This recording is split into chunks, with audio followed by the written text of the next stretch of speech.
ધર્મ અને આધ્યાત્મના ગિરિશિખરોના ચરણમાં સાદર વંદન સાથે આજે શ્રી શૈલેષભાઈની જે આરાધના છે એની પૂર્ણાહુતિ સ્વરૂપે આયોજિત ધર્મસભામાં ઉપસ્થિત સર્વે ભાવનગરના આમંત્રિત મહેમાનશ્રીઓ અને ભાવનગરની જનતા. આમ તો ધર્મસભા વચ્ચે મને બોલવા ઊભો કર્યો છે એટલે સમજાતું નથી કે ક્યાંથી શરૂ કરું, પણ કદાચ ધર્મસભા છે તો આપણે શરૂઆત ધર્મની વ્યાખ્યાથી જ કરીએ. ભગવદ્ ગીતાની અંદર જ્યારે કૃષ્ણ અને અર્જુન વચ્ચેનો સંવાદ જે આપણને સંજયના માધ્યમથી મહાભારતમાં વેદવ્યાસે વર્ણવી બતાવ્યો છે, અને અર્જુન વિષાદ યોગથી જેની શરૂઆત થાય છે કે પોતાના જ માણસોને, પોતાના જ સગાવાલાને, પોતાના જ નજીકના લોકોને સામે ઊભેલા જોઈને અર્જુન એવું કહે છે કે આ લોકોને હણીને, આ લોકોનો વધ કરીને પણ મને જે સામ્રાજ્ય કે સુખ સંપત્તિ મળશે એનું શું કરીશ. અને એ વખતે ભગવાન શ્રી કૃષ્ણ જે જ્ઞાન આપે છે, અને જ્ઞાન આપણને ગીતાજીના 18 અધ્યાયમાં મળ્યું છે, એમાં એક અધ્યાયમાં કૃષ્ણ ધર્મની વ્યાખ્યા આપે છે કે જ્યારે 5 મહાભૂત, 5 પદાર્થ, 5 જ્ઞાનેન્દ્રિય, 5 કર્મેન્દ્રિય અને 3 ગુણ રજસ, તમસ અને સત્વ, આ 23 ગુણોના સંયોજનથી જે પદાર્થ બને છે એની અંદર જ્યારે એનું નામ અધર્મ છે. આવું ભગવાન કૃષ્ણ અર્જુનને સમજાવે છે. પણ એ ધર્મ અને અધર્મની વચ્ચે જ્યારે અર્જુન પૂછે છે કે તો હું આ ધર્મના રસ્તે જઈને પરમાત્માને કઈ રીતે પામી શકું, ત્યારે આપણને ભગવાન શ્રી કૃષ્ણ 3 યોગ આપે છે: સાંખ્ય યોગ, કર્મયોગ અને ભક્તિ યોગ. સાંખ્ય યોગને જ્ઞાન યોગ પણ કહે છે. તો આ 3 યોગ શું છે? જ્યારે આપણને એ વાતની ખબર પડે છે કે આપણે આ શરીર નથી, આપણે મનુષ્ય નથી, આપણે આ દેહ નથી, પરંતુ એ દેહમાં વિરાજમાન આત્મા છીએ અને આત્મા એ પરમાત્માનો અંશ છે. આ જે જ્ઞાન છે, આ જે હકીકત છે, એ હકીકતનો જ્યારે આપણે સ્વીકાર કરીએ છીએ ત્યારે આપણે સાંખ્ય યોગ જે છે એ સમજ્યા છે એવું કહી શકાય. એ સાંખ્ય યોગ સમજ્યા પછી ભગવાન કૃષ્ણ આપણને કર્મયોગનું મહત્વ સમજાવે છે. કર્મયોગ શું છે? કર્મણ્ડેવાધિકારસ્તે મા ફલેષુ કદાચનન, કે આપણે આ દેહમાં રહીને કર્મ કરવાનું છે પણ ફળની આશા નથી રાખવાની. અને ત્યાં જ આપણને કર્મ અને કાર્ય વચ્ચેનું જે ડિફરન્સ છે એ સમજાવે છે કે જે કાર્યની સાથે આશા નથી જોડાયેલી એ કાર્ય છે, પણ જેની સાથે આશા જોડાય છે એ કર્મ બની જાય છે અને પછી એનું બંધન આપણી સાથે જોડાઈ જાય છે. ત્યારે ભગવાન આપણને નિષ્કામ કર્મનો બોધ આપે છે કે આપણે આ શરીરમાં રહીને જે કરવાનું છે, જે આપણા સ્વભાવ પ્રમાણે કરવાનું છે, જે રજસ, તમસ અને સત્વનો આપણી અંદર ગુણ રહેલો છે, ને એના દ્વારા આપણને જે કામ સોંપાય છે એ કામ આપણે કરીએ અને એના બદલામાં કોઈ પણ પ્રકારની ઈચ્છા કે અપેક્ષા ના રાખીએ, ત્યારે આપણે કર્મયોગનું જે માધ્યમ છે એના સુધી પહોંચીએ છીએ. અને એનાથી વધુ આગળ અર્જુન પૂછે છે કે આ કર્મયોગ અને જ્ઞાન યોગ, મતલબ કે સાંખ્ય યોગ, આ બે પછી ત્રીજો જે યોગ છે ભક્તિ યોગ, ત્યાં સુધી કઈ રીતે પહોંચી શકાય.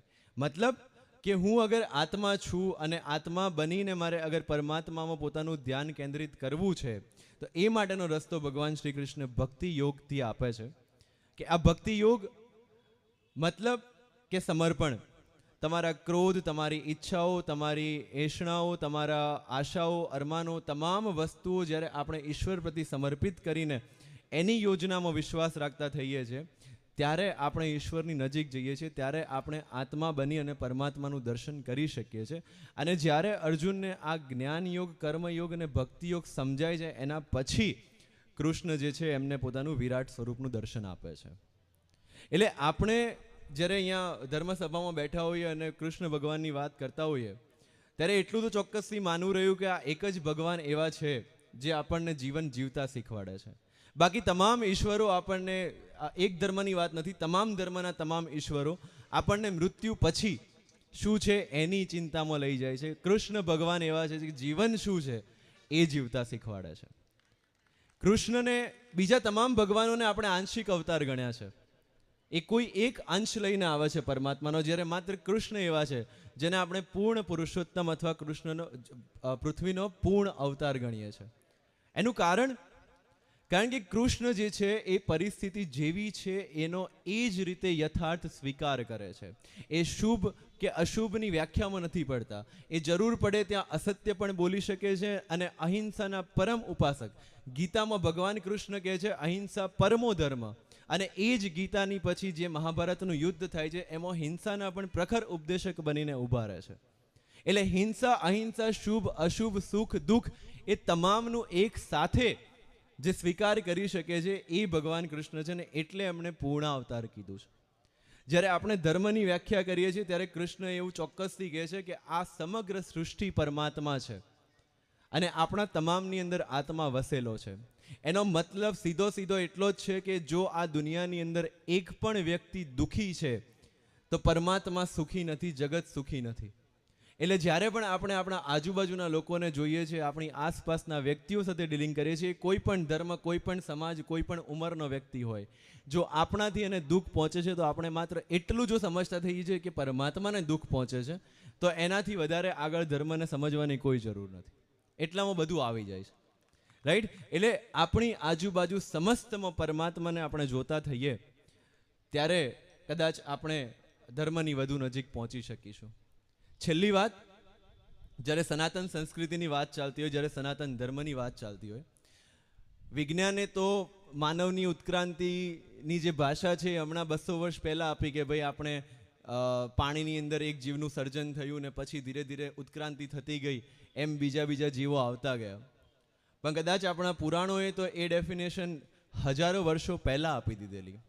આપની પરમિશનથી ખાલી આ છેલ્લી વાત શેર કરીને પોતાની વાણીને વિરામ આપીશ કે વિજ્ઞાને જ્યારે એવું કીધું કે જીવની શરૂઆત પાણીથી થઈ, ત્યારે ભગવાન વિષ્ણુનો પ્રથમ અવતાર મીન અવતાર, જે માછલી રૂપે ભગવાને પહેલો અવતાર લીધો, એ પાણીમાં હતો. એના પછી વિજ્ઞાન એવું કહે છે કે પાણીમાંથી પછી એવો જીવ આવ્યો કે જે પાણી અને જમીન બંને પર રહેવા લાગ્યો. ત્યારે આપણી પાસે ભગવાન વિષ્ણુનો કાચબા અવતાર આવે છે. એના પછી એવું કહે છે કે પાણી અને જમીન અને કાદવ ત્રણેયમાં જે રહી શકે એવો અવતાર આવે, અને પછી આપણી પાસે વરાહ અવતાર આવે છે. વરાહ અવતાર પછી માણસ તો હજુ નથી આવ્યો, પણ અડધો માણસ ને અડધું પશુ, એવી રીતે જીવની ઉત્ક્રાંતિ થઈને આપણી સામે નૃસિંહ અવતાર આવે છે. ત્યારે પછી એવું કહે છે કે એમાંથી આગળ વધતા માણસ આવ્યો, પણ માણસનું કદ નાનું હતું, એટલે આપણી સામે બટુક અવતાર આવે છે. એની પછી માણસ વિકસિત થતો ગયો, અને વિકસિત થતા એક પરંપરામાં આવ્યો, એક સામાજિક જીવન જીવવા લાગ્યો, એક મર્યાદા બંધાઈ, અને ત્યારે આપણી સામે મર્યાદા પુરુષોત્તમ શ્રી રામ અવતાર આવે છે. એટલે વિજ્ઞાન તો બહુ પાછળ ચાલી રહ્યું હતું. આપણી સંસ્કૃતિ, આપણા પુરાણ, આપણા ભાગવત અને આપણી જે પરંપરાઓ છે એ બહુ પહેલાંથી આપણને આ વસ્તુ સમજાવી ચૂક્યા છે. અને એ મર્યાદા પુરુષોત્તમ શ્રી રામ, જે રામચરિત્ર કહીએ છીએ, કારણ કે રામે હંમેશા સમાજનો એઝ ઇટ ઇઝ સ્વીકાર કરેલો, અને એના પછી આપણી સામે પૂર્ણ અવતાર ભગવાન શ્રી કૃષ્ણ આવે છે. ખાલી એક જ વાસ્તવિકતા એટલી છે કે ભગવાન કૃષ્ણને આપણે પૂર્ણ અવતાર કહીએ છીએ, પણ દરેકે ભગવાન કૃષ્ણના કોઈ એક જ સ્વરૂપનો સ્વીકાર કર્યો છે. કોઈ છે જે બાલ અવતાર, સુરદાસના કૃષ્ણ ક્યારે બાળકથી મોટા થયા જ નથી, રાઈટ? તો કોઈક છે જે બાળ અવતારની પૂજા કરે છે, કોઈ દ્વારકાધીશની પૂજા કરે છે, કોઈ મથુરાધિપતિની પૂજા કરે છે, પણ એ અખિલ કૃષ્ણને, અખિલાધિપતિને જ્યારે આપણે સ્વીકાર કરતા થઈશું ત્યારે આપણે જીવનનો સંપૂર્ણ સ્વીકાર કરીશું. કારણ કે જેલમાં રાજકુમાર હોવા છતાં, હું દરેક જગ્યાએ કહું છું, નાનાથી જ મારી વાણીને વિરામ આપીશ, રાજકુમાર હોવા છતાં જેલ. અને બીજી વસ્તુ કે માણસ જાત જ્યારે જન્મે છે ને ત્યારે હંમેશા રડતા જન્મે છે. કૃષ્ણ ભગવાન જ્યારે જન્મે ત્યારે હસતા જન્મ્યા હતા, અને એટલે હું કહું છું કે આપણને જીવન જીવતા શીખવાડે છે. રાજકુમાર હોવા છતાં જેલમાં જન્મવો લેવો પડે. જેલમાં જન્મવાની સાથે જ પોતાના સગા મા બાપથી અલગ થઈ જવું પડે. સગા મા બાપથી અલગ થઈને મથુરામાં પોતે વૃંદાવનમાં રાજકુમાર હોવા છતાં ગોવાળ તરીકે મોટા થવું પડે. પોતાના જીવનનો પ્રથમ પ્રેમ રાધા જ્યારે મળતી હોય ત્યારે એનાથી દૂર જઈને મથુરા આવવું પડે. મથુરામાં પોતાના સગા મામા કંસનો વધ કરવો પડે. ત્યાંથી મથુરાની રાજગાદી મળતી હોય પણ એ છોડીને સાંદીપની ઋષિના આશ્રમમાં અભ્યાસ માટે જવું પડે. ત્યાંથી આવી અને પોતાની સોનાની દ્વારકા હજુ તો વસાવી હતી, અને ત્યાં મહાભારતના યુદ્ધ માટે કુરુક્ષેત્રમાં આવવું પડે. ત્યાં પોતાના જ માણસો, પોતાના જ બનાવેલા લોકોને એકબીજાનો સંહાર કરતા જોઈને પોતાના સગા ભાણેજનો વધ કરાવવો પડે. ધર્મની સ્થાપના કર્યા પછી પણ માતા ગાંધારીનો શ્રાપ લેવો પડે અને એ શ્રાપ લીધા પછી પોતાના જ યાદવોને 36મા વર્ષે એકબીજાનો સંહાર કરતા જોઈને ભગવાન હોવા છતાં એક સામાન્ય પારધીના તીરથી પોતાનો દેહ છોડવો પડે અને છતાં પણ આપણને સમગ્ર ભાગવત અને મહાભારતમાં અર્જુન વિષાદ યોગ મળતો હોય પણ કૃષ્ણ વિષાદ યોગ ન મળતો હોય ત્યારે એ પુરુષમાંથી પૂર્ણ પુરુષોત્તમ બની શકાય છે.